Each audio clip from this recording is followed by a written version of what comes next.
Well, I mean, this is the 70s, and so it wasn't the kind of time when girls um, were expected to take theory or to study composition, and I don't think I was really encouraged um, at the time. Being a woman and being an Asian, it wasn't a very positive combination. I started out as a composer before I could play any instrument. I was three. I mean, I studied flute and I studied piano, and I play other instruments very, very badly. Actually, I play all instruments very, very badly. You know, when you study music history in the 70s, you don't, you know, you don't study any woman, right? There's no such thing as a woman composer.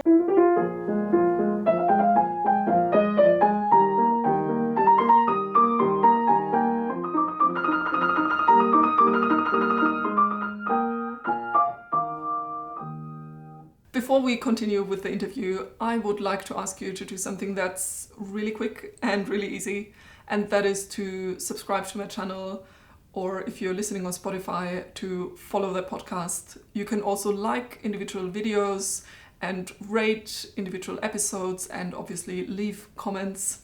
It would really help boost the algorithm and make sure that our valuable conversations with these incredible composers are shared with more people. Hi, Rita. Thank you so much for joining me today. Yeah, well, thank you for asking me to be a part of your research.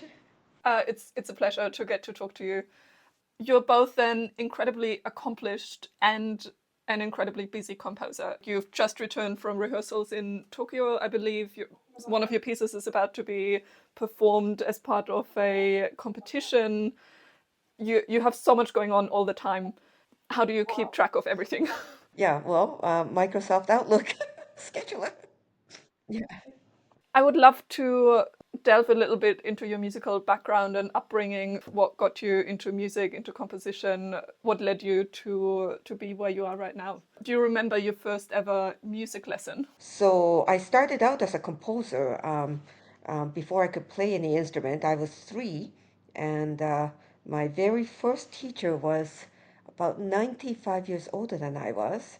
This was in the 60s, and this person was a student of Helmholtz in the 1880s. Oh, as in Hammond. Insane, right? Yeah, so he knew he had met Tchaikovsky, he had a lesson with Brahms, and he would tell me about these people, but he himself was so old at the time, he'd forgotten to tell me that they'd been dead for a long time. So you thought they were still alive and around. Yeah, that was way back when I was, way back in the 60s when I was still in the preschool, I guess. Did he ever tell you of Helmholtz? As I understand, Helmholtz was mostly a scientist, and then he also wrote about music, sort of research on physical and physiological acoustics, and that somehow was his approach to music. Yeah, so this teacher, I studied with him. He was my very first teacher, but to this day, I can't remember his name. And my parents are both gone, and I tried to find out who this person is. So I tried to find him. I can't. And, but according to my mom at the time, he was my mom's teacher when she was a teenager. So he'd been around for a long, long time. I don't know how he managed to be in Germany in the 1880s, in the late 1870s, I guess, in 1880s. I don't know what he was studying with him. He was also supposedly some kind of a scientist, like a physicist himself. I don't know anything about his composing. I don't really know his real name, but what he did, he, I remember in 1970, I guess, I was in elementary school, grade one at the time, and he was a very, very old man. He took me to a Steve Reich concert, a Steve Reich concert, or a contemporary music concert. I watched a world premiere of Steve Reich, one of a Steve Reich piece, and also he introduced me to Earl Brown, John Cage, and Robert Aiken, who were there at the concert. Yeah, yeah. What age were you at that point, approximately? I was probably six at the time. That's such a unique story that you started with composition and theory, not like most would probably do with an Yeah. instrument.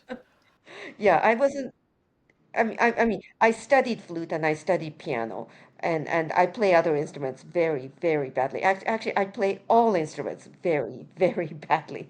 Yeah, I've always wanted to be a composer, and that's all I've really wanted to study. And instrumental studies were just so that I could become a better composer. Means to an end. Yeah, In a way, you were basically born a composer if you started at age 3 with yeah, composition lessons. Do you remember when the first time was that you referred to yourself as a composer? right away, right away. I knew I was a composer right from the beginning. So my mom was an opera singer, and uh, and she had done a lot of work at the when I was much younger with a lot of composers herself. So I had a lot of scores and instruments around me at the time, and so I just thought that's what people did. Did your mum also encourage you to pursue music in such a serious way? I don't think so. I don't think she encouraged me to do anything, but I did go and watch an enormous number of opera productions. She used to take me to her gigs in Europe, so I remember doing things like playing outside of Stats Opera in Vienna, waiting for her to come pick me up. I spent my early years watching a lot of operas, but not really watching as an audience, but just like hanging around and watching people work on it. So, sort of, you were in that music world already. Yeah, yeah. So, where did you go from there then? You had private lessons, presumably, with the Helmholtz student. What should I say? This teacher had taught me a lot of things. He started out with graphic notation, although there's no way his music was graphic. And then he taught me notation by regular notation by copying music. So so he would do things like he'd bring me a sketchbook with 50 pages in it and with 50 crayons. And then he go, Rita, you've got to help me. He goes, I need 50 copies of a bass clef, and he showed me how to draw it. He goes, I need 50 of these for next week. Can you help me? So I'd sit there the whole week making 50 bass clefs in 50 different colors and so on and so forth. So that's the kind of way he taught me. Most of our lessons were improvs, and um, and I had a piano. I had a nice piano, and then I had a broken piano, which I was allowed to play inside and do anything with it and experiment. And so that's the piano I prefer to play most of the time.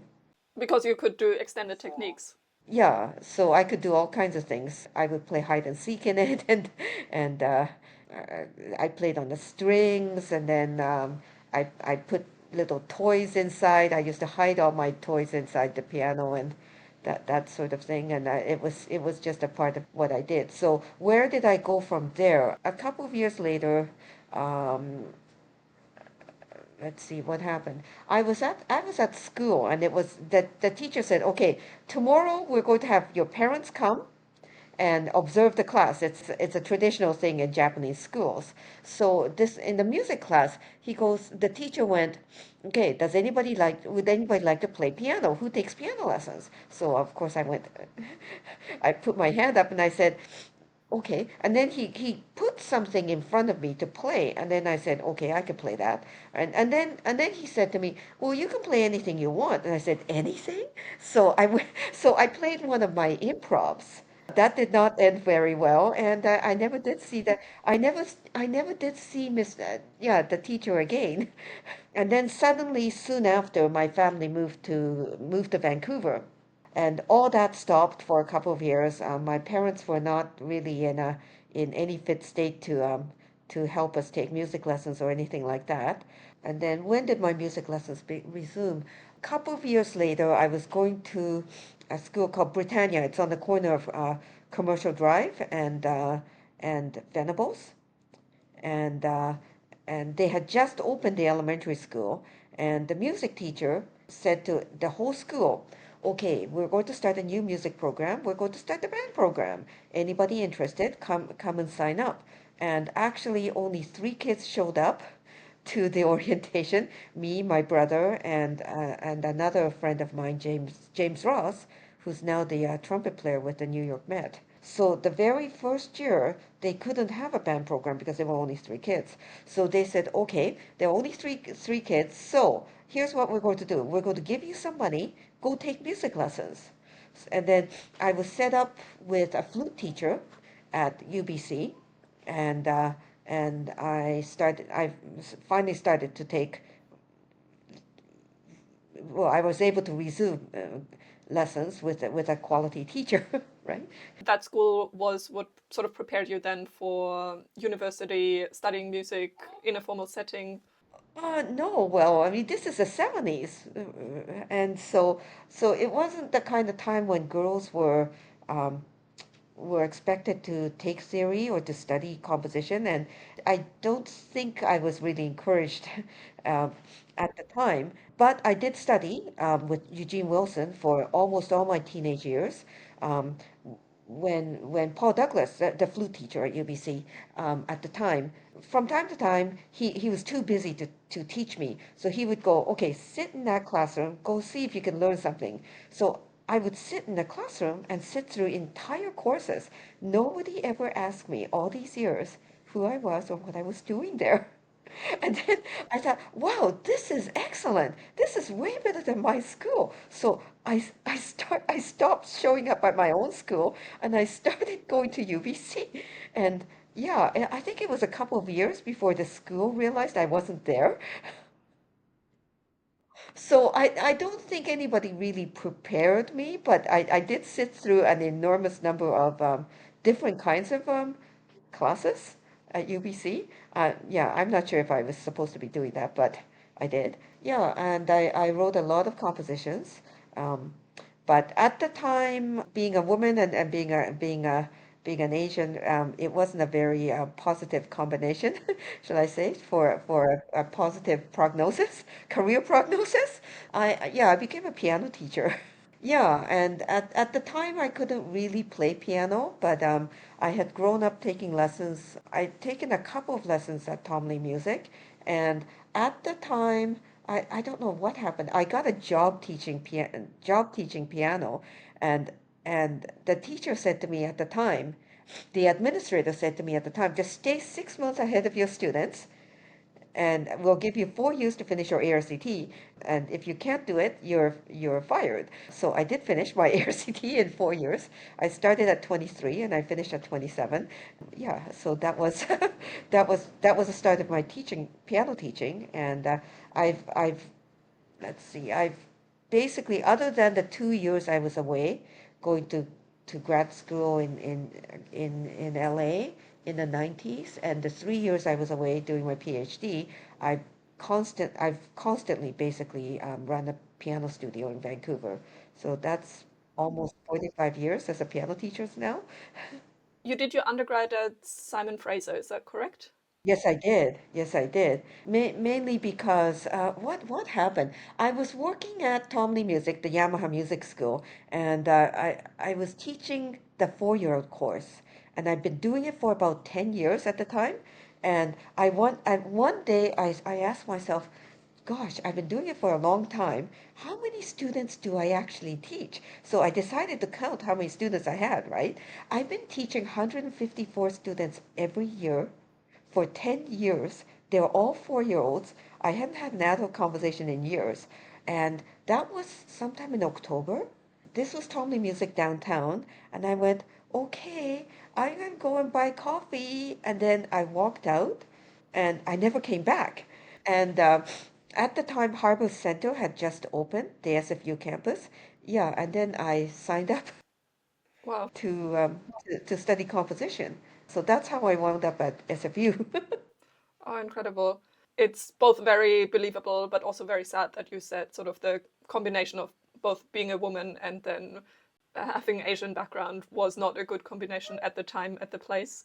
Did you also experience that in university? Well, when I went to SFU, I expected to be the oldest person there, and I expected to be the only woman, right? But it was totally the opposite. I was the youngest person, I think one of the youngest undergrads there, and at the time I was in my late 20s, and I was one of many women there. So it was really, yeah, it was a totally different environment, and being in a new environment really changed my outlook, I guess. It wasn't such a bad thing for me at the time that I didn't become a composer. You know, when you study music history in the 70s, you don't, you know, you don't study any woman, right? There's no such thing as a woman composer. And I thought to myself, well, maybe that's not the right thing, right?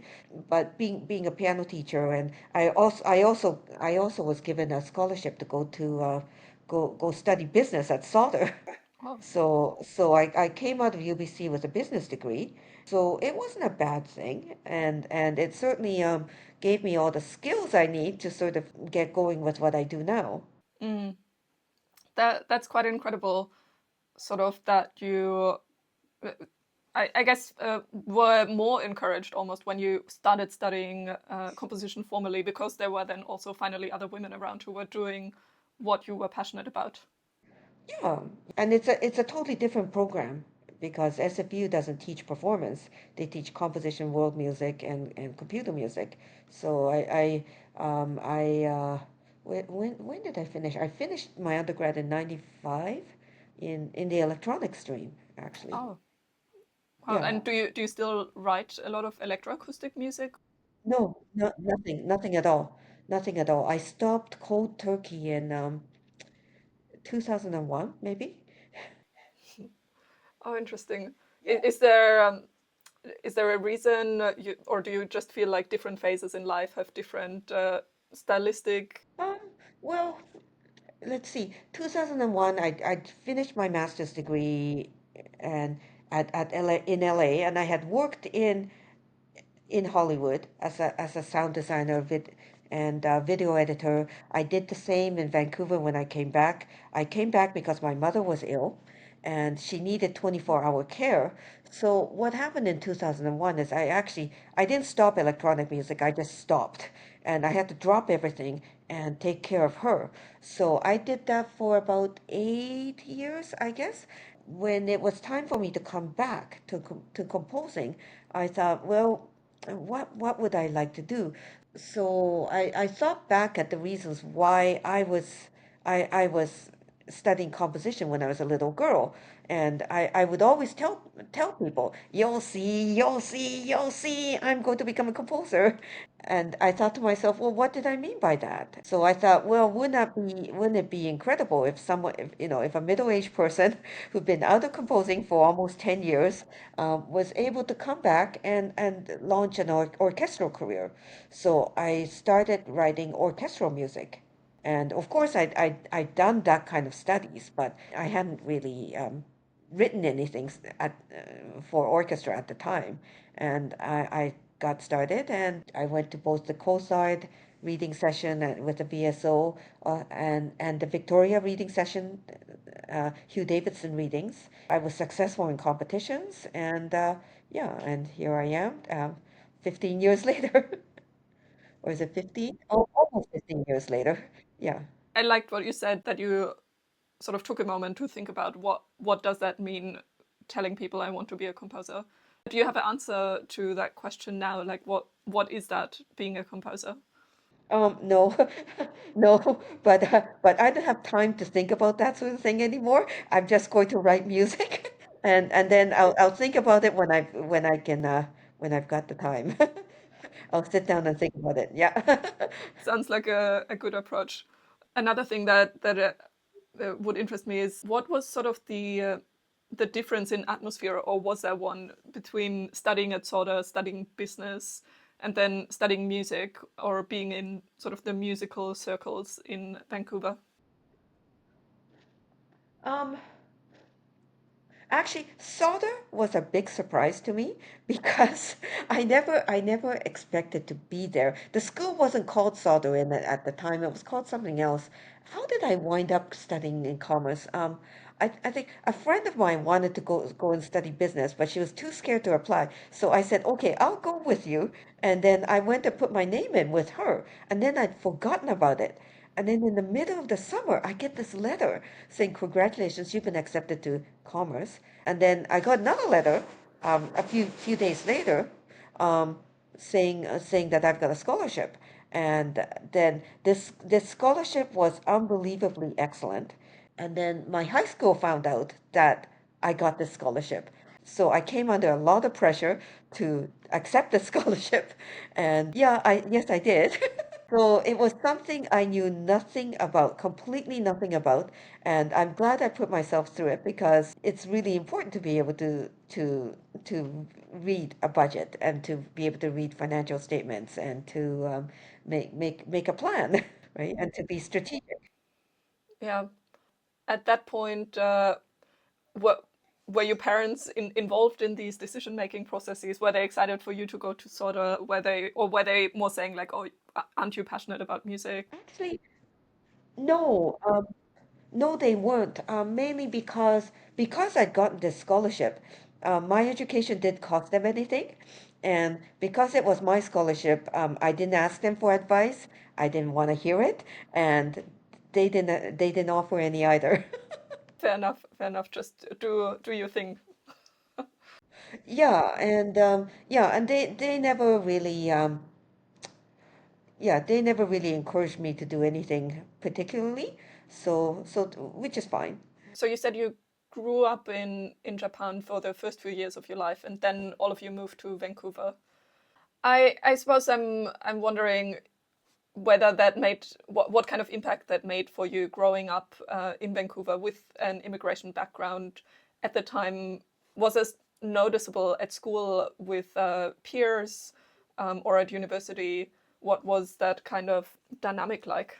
I don't think it really made a whole lot of impact for me because I just went off and did my own thing. I did take lessons when I can, and my parents supported me, by taking me to lessons and to festivals and all kinds of events. But I don't think it really made much of a difference. I think regardless of where I would have been a composer. Yeah, I certainly didn't seek approval for what I did at any time as a child or even now. And I just do my thing. And it works. Yeah. I suppose, or tell me if I'm wrong, it is noticeable sort of in your work nowadays that you try to bring in sort of a cross-cultural dialogue often in a variety of ways. Is that a correct assessment? Within the last 3 years, because my PhD was about intercultural orchestral music. No, not always, not always. I do have straightforward Western orchestral pieces, string orchestra pieces. I am a Western composer in that way. I guess lately I've been doing a lot of intercultural composing, and within the last couple of years, I've been interested in working with traditional Japanese instruments and Western players, but at the same time, I've been doing equal number of Western composing. I guess the kinds of intercultural music I do have gotten a lot of attention, but I do write an equal number of Western pieces. I just finished a piano concerto. Yeah, I'm always surprised when people say to me that I'm an intercultural composer because I do just as many Western pieces. Um, but I guess the intercultural pieces are unusual. To this day, it's unusual, and maybe that's why it garners a lot of attention. Actually, I also meant sort of in terms of topics. I read up on especially one of your operas, the one that tells the story of the Japanese consul who was bestowed the Righteous Among the Nations title by Yad Vashem. Yeah, I suppose that's technically a Western music composition, but it has the story is very much intercultural and dealing with history and memory. Yes, it is. It is, and that's intercultural. My operas do tend to be intercultural, but I have another opera called Old Man and the Sea, and it's based on Hemingway, and that was Western. That was 100% Western, but it depends because the opera about Chiune Sugihara did um, generate a lot of attention, and also I have a series of operas about the Canada's response to the tsunami disaster in Japan from 2011. That's also intercultural. I apologize. I by no means wanted to reduce you to an intercultural composer. But when I read your biography, I noticed that some of these had been particularly highlighted. So I wanted to ask you about it. Yeah, and I guess I've been engaged in intercultural music for the last 15 years, but I hadn't done any of it before the last 15 years. You seem to do a bit of everything almost, from solo pieces to chamber music to large score operas. Yeah, it depends on what the projects that come my way.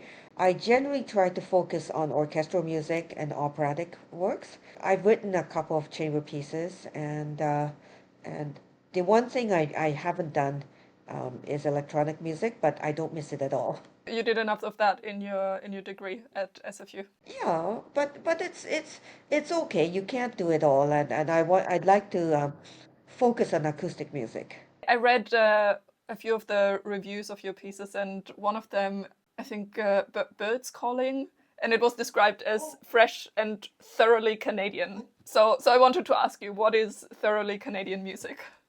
Yeah, so yeah, the commission that led to that work is called the Azzarelli Music Prize Commission for Canadian Music. And the idea is to ask myself, what is Canadian music? And no, I don't really have a definitive answer, right? Because Canadian music is as diverse as Canadians. And there's a lot of different kinds of Canadians, which is okay. And so, what is Canadian music? That's also very different and divergent, right? So what I try to bring about with the birds calling from the Canada in you is the story of my family's migration to Vancouver, right? The most important bird in my life is actually the the airplane that brought me to Vancouver. And so the first movement starts out that way. I have a Japanese show, a mouth organ, and a Chinese shang, the Chinese version of the same instrument, and they walk down the aisle of the concert hall like the wings of a phoenix, and they're playing the same music, but because they're two different instruments from the same from two different cultures, the result is very, very different.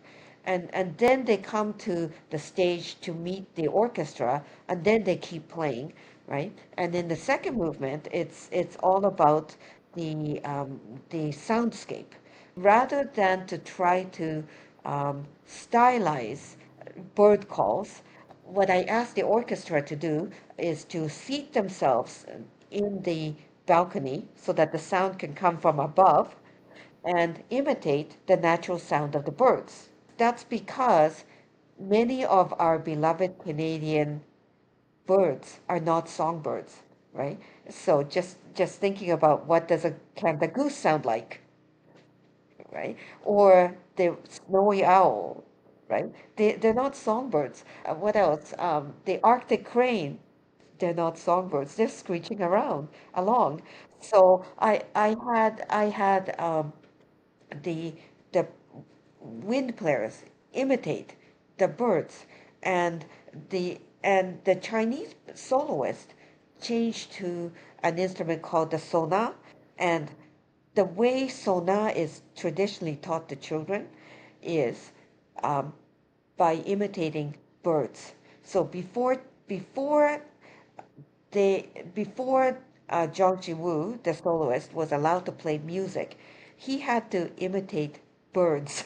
So I thought that was really interesting. And so I had him imitate many, many different birds, and oh we listened to hundreds of hours of bird videos to imitate to decide on which birds to imitate. And then the third movement is about the danger to Canadian democracy and what Canada is. There's environmental dangers, and then there's our, ourselves, and the way we wind up undermining our own society, and then and then in the last movement is a Gagaku version of Old Canada being played on the Japanese show, and the sona player imitates the loon. Speaking of commissions, how do you approach such projects? Like for instance, the I think you told me one of your new solo piano pieces is about to be the mandatory piece in the Eckhart Grammaté competition. Right. So if you're approached for a project like this, how do you go about sitting down and writing this piece of music? Well, it depends on the commission. It depends on the project. What I try to do is, regardless of the project, I try to only accept commissions that that make me a better composer. So every time I accept a commission for the money, I always regret it, always. So I try to I try to accept commissions that are interesting to me as a composer, and that might develop a new area of my composing for me. Um, so with the Eckhart Grammaté competition piece, when I decided to take it on, mainly because I rarely write solo pieces. Let's see, how many piano pieces have I written ever over the years? Less than 10. And includes my years as a child and my years as a student. And really, as a professional, I think I only have two piano concertos and two solo piano works that are out there. And so I thought, okay, it's time to write something. And it was really interesting to me in that it had to be something that that I thought the music needed to feature something about the musician that I would like to see in today's contemporary pianist. So I wanted to focus on the ability to play structured improv, being able to play in a dramatic fashion, not just play the notes on the paper, but to collaborate with the composer who's reaching out to you to um, to ask you more than just sitting at the piano bench, touching the piano and tinkling away, right? I'd like to see it be viewed as a collaboration between me and the musician. And so I wanted to create something that um, would be a new kind of work for a new kind of pianist. But that's what the Eckhart Grammatik competition is supposed to be about. Oh, that's incredible. So it's a kind of almost shared creativity Yes. between performer and composer. Is that a general trend with your pieces, would you say, or how do you convey to your performers what you want to happen on stage? Lately, my works have been collaboration pieces. So whether the ensemble is big or small, I always work with the players, and I always work with the members of even the orchestra to make something new and unique that only just this set of group of people could play. And so even with orchestra pieces, I try to visit key people in the orchestra. And I ask myself, what is unique about this orchestra? What is unique about this ensemble? And with the soloists, I try to ask myself, what is unique about this person? Why this person? Why this orchestra? Why the date? And why at this venue? So my piano concerto was written for Megumi Masaki, who is a very, very accomplished new music pianist. I wanted her to um, read a poetry and interact with the members of the orchestra. So I workshop with the orchestra to work on movement and direction and choreography, and of course this kind of work can only be done with an orchestra that is capable, willing and capable of doing this, right? But so I wanted to write something that only the Allegra Chamber Orchestra can play, that combined with the unique talents of Megumi Masaki, right? And at the same time, I wrote another piece 2 years ago with the VSO, and it was a Koto concerto. I've been thinking to myself, VSO is an orchestra that I grew up with, and I thought to myself, well, um, intercultural music, all too often, the person doing all the heavy lifting in an intercultural performance is the soloist from some other culture, because they have to learn to read Western notation, follow the conductor, play in 440 in tune, in Western tuning system, right? And so I thought, well, that's not very intercultural. What if the orchestra met the koto player halfway? What if everybody in the orchestra was doing something new? So I asked the BSO, I asked every single person to play a structured improv from beginning to the end, Wow, right? that's And of incredible. course, I didn't just write it and throw it at them, right? I did talk to people in the orchestra, and key people in the orchestra, to make sure that this is going to be okay and this is going to be fine. But I gotta admit, I was really nervous when I was sending in the piece. Same with the birds calling from the Canada and you. It cannot be played by just anybody.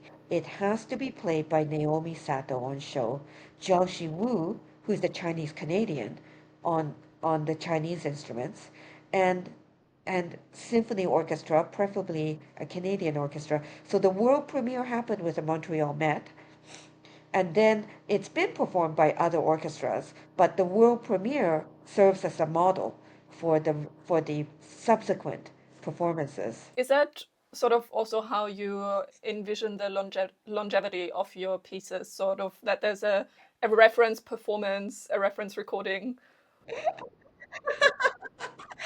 You know, 100 years from now, if someone wants to play your music, what are they supposed to do?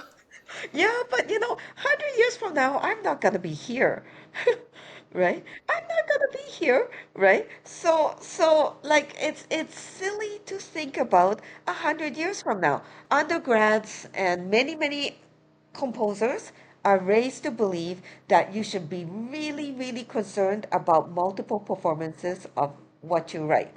But there won't be a second performance if the first performance is lame. And to be really honest, you know, um, 100 years ago, right? There was a very, very strong publishing industry where a composer would write a piece of music, get it published, and then you create an income for yourself over the years, right? That model is completely gone and destroyed, right? I won't tell you how tiny my royalty payments were last year, but it's tiny. It's totally tiny. So it's so silly to worry about second, third, fourth performances, or multiple performances, or even 100 years from now, right? I want to live for that first world premiere, the most unique performance um, of the piece. And if it lasts the next 100 years, fine. But I'm not gonna worry about what's gonna happen to my music 100 years after I'm gone. Fair enough. I guess that makes sense. Speaking Yeah. of publishing, I saw among your list of published music that you also have quite a bit published with Doblinger. So I'm from Vienna, so that name immediately stood out to me. How was that connection formed with Doblinger? Um, well, Doppler has been really, really good to me over the years. They first picked up my piece called the As the Snowflakes Return to the Sky, when I won second prize at the Mahler competition in 2011, and they've been very, very good to me by representing me with orchestral pieces over the years. And we'll see what happens to the future of Doblinger, because they've just been acquired by Wise Music. So yeah, we'll see what happens to the future of Doblinger. From reading your biography, you have actually been in Austria quite a few times, like the Corinthian festival, and I mean, you've been all over, really.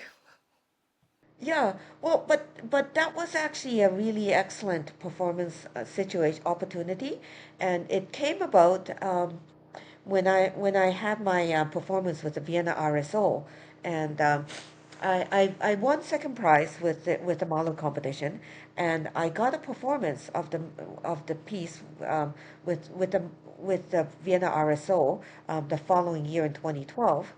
And at the time, I have never worked with a professional orchestra at the time, so I was totally, totally a raw beginner, and they were so patient. And they helped me so much, and they performed really excellent. What happened in that competition? The administrator of the competition liked my score very much. So what she did is she took my score after the competition was over, and she showed it to her boyfriend, who was at the time managing director of the Vienna Chamber Orchestra. And then I get this random phone call from him telling me that they're going to play my piece. So I went back to Vienna in 2020, no, I guess 2012 again, later that year, and got a performance at the Vienna Concert House, I guess. And then at the time, I was wearing my mom's kimono for the performance, but there was nobody else, and I wanted to take a photo. So I asked this man sitting behind me to take a photo on my cell phone, but he wasn't very used to working with a cell phone, so I made him do it again and again. I found out like that was Dr. Schlee, the artistic director of Corinthian Music Festival. And so a few weeks after the performance in Vienna, I get another phone call from Dr. Schlee, and he goes, "We're going to play your piece." So he flew, yeah, so the Corinthian Music Festival flew me to Vienna, and we rehearsed in Vienna, and the orchestra took a bus. What is that city? It's a very beautiful city by the Italian border, by the lake. I can't remember the name of the city now. It's very, very beautiful. But we took the bus to the Corinthian festival, and uh, to my surprise, Dr. Schlee had scheduled two performances of my piece in one concert, so people can listen to it once and then listen to it again. Have you done that again since, sort of playing your piece back to back? No, no, I've never seen anything like it before, but it's just a whole series of lucky happenings that have brought me to all kinds of people who've helped me along the way, and who've really been really great for me. Speaking of sort of people who support each other and networks, you're also a member of the ACWC, the Association of Canadian Women Composers. Is that correct? Yes, I am. Yes, I am. Have you been a member long, or what has your experience been like with the organization? I think I've been a member of ACWC since its restart was it in the mid 2010s, around mid 2016 or so, I guess. I don't think I was a member in the 90s or in the early days. I've been a member since uh, since I've known about ACWC. Yeah, and I think it's a really great organization in that now there are so many women in the field, and that wow, it's possible to have an organization, right? So that's amazing. Well, we're sort of coming to the end of our time, but I thought maybe to finish off our conversation, we can do a sort of lightning round, quick fire questions, if you'd like. Okay, all right, okay, okay. What do you think is your best composition? It's a toss-up between Bloom for Koto and orchestra and Birds Calling from the Canada in You. Hmm. And which piece has received the most sort of audience appreciation, most accolades? Um, I have to admit, the piece that has brought me the most amount of accolades, it's the piece that I had written for the Vancouver Intercultural Orchestra called um, as now my titles are way too long. uh, uh, what's it called? As the spring blossoms awaken through the snow. I hope I got my own title right. Yeah, and it's written for 9 instruments, made up of Western and intercultural instruments, that make up the cultural diversity of Vancouver. Mm. And do you ever perform your own music? Well, no, because I can't play anything. Yeah, I wish I could play something well enough, but I really can't. Yeah, I'm a terrible flute player. I'm only a so-so pianist, and I'm an even worse viola player. But having said that, my inability to play the viola has really inspired my string writing. That's something. Do you have a favorite instrument to write for? String orchestra, mainly because I can't play the viola. What is on your compositional bucket list? What are genres, pieces, instruments you still want to compose for? Well, I'd like to go on writing concertos for intercultural instruments, or actually it doesn't have to be. I'd like to keep working with orchestras. Let's see what's coming down the pipeline. I have a double concerto for strings and two dambals, which is a monochord from Vietnam.